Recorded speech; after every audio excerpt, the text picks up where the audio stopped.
Sige, piga. Ayun. Ayan. Okay, all the way from Plaridel, nandito si Madam Mekmek Ingol Salde. Magandang tanghali sa'yo. So, eto mga kaibigan, meron tayo ditong pressure washer. So, siyempre, kukuha sila. Madikit na kasing mga lumot sa amin. Yun. So, nagpa-party na yung mga lumot dun. So, kailangan ng kalusin. Ano? Ito na nga, inisip nila na makakatulong sa kanila yung pressure washer na to. So, kanina nag-testing tayo ng pressure washer natin dyan. I-browse nyo lang po itong page natin. Makikita nyo yung video natin na ginawa dyan. So, i-unbox muna natin tong pressure washer para makita nila yung mga parapernalyas. So, meron tayong manual. Ito yung tornilyo. May handle to. So, yung sa likod nito, tutunilin nyo dyan pagdating sa bahay na. Ito yung handle. Ito yung ilalagay sa likod. Meron naman akong video niyan. Pwede mo pang tingnan na, no? Basta panoorin nyo na lang. Connector natin na transparent. Tapos ito naman yung i-connect sa gripo. Kung gusto nyo direct sa gripo. Yung parang ginagawa ko ngayon. Yan, pwede nyo gawin nyo. Ito yung filter. Dalawang connector. Ito naman gagamitin nyo kung gusto mong ilubog lang sa timba o kaya sa drum. Yung foam dispenser. Meron tayong gun. Yung gun, pwede siyang mahaba, pwede siyang maikli. Ito siya pag mahaba. Lagyan natin dyan. Tatlong putol. Yung nozzle, extension, saka gun. Yan. Pag connect-connectahin mo lang siyang ganun.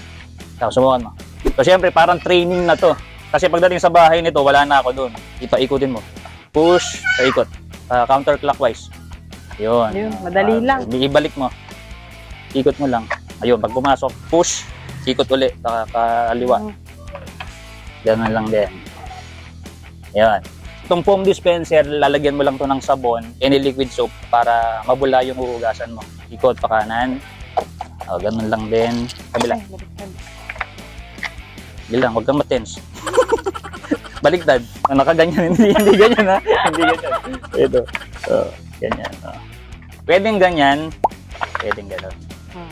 Okay. So, good na, ha? Kasi pag uwi mo niyan, hindi natin matuturuan. So, meron siyang 5 meters na pressure hose saka inlet hose. Ito yung i-connecta mo sa gripo o kaya ilulubog sa timba. So, ito na yung pressure washer. Siyempre, testingin natin to mga kaibigan para pag uwi niya, wala siyang kaba na hindi gumagana yung in-avail niya na pressure washer. Okay? Ito yung inlet connector. Tanggalin mo lang to. Connecta mong ganyan. Kanin natin yung tubig. So, for example, konektado ka sa sa gripo, ito yung gagamitin mo. Meron tong connector na to doon sa doon sa plastic. Konekta mo lang tong ganon. Konekta muna natin yung pressure hose. Gamitin na natin to para makita natin kung may defect yung kanyang pressure hose. Ganyan lang to. Push mong ganyan. Pag tatanggalin mo, ipupush mo lang siyang ganito. Pupush mo lang siyang ganon. Okay, ikaw, Mike. Ayan, makakabit. Tulak lang. Ayan na. Pagka okay na yan, push mo lang dito. Okay. Pagtanggal, i-press mo yan. Okay, madali lang, ha. Buksan na natin yung gripo. Turn on. Tapos, turn on ulit. Siyempre, hindi gagana yan pag di mo sasaksak sa kuryente. Saksak na natin sa 220 volts, siyempre, di ba? Okay. 220 volts. Ayun, umandar na. Napansin nyo mga kaibigan na naiwan ko siyang naka-turn on tapos parang umandar ng konti yung pressure washer tapos namatay uli. Nag-set na yung tubig doon sa pressure washer natin. Aandar lang to pag pipigain mo.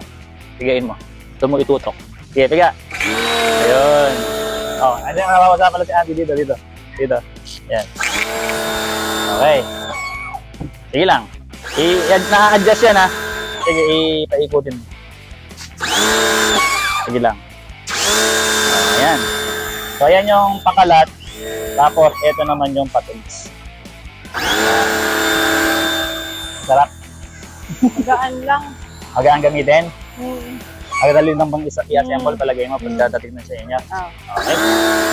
Ayan, ha. Sa lahat ng mga gustong mag-avail nito mga kaibigan, 3,900 lang po. Free shipping na cash on delivery kahit sa dako ng Pilipinas. So, maraming salamat sa pagbisita. Madam Mekmek Ingol Salde. Okay, salamat po.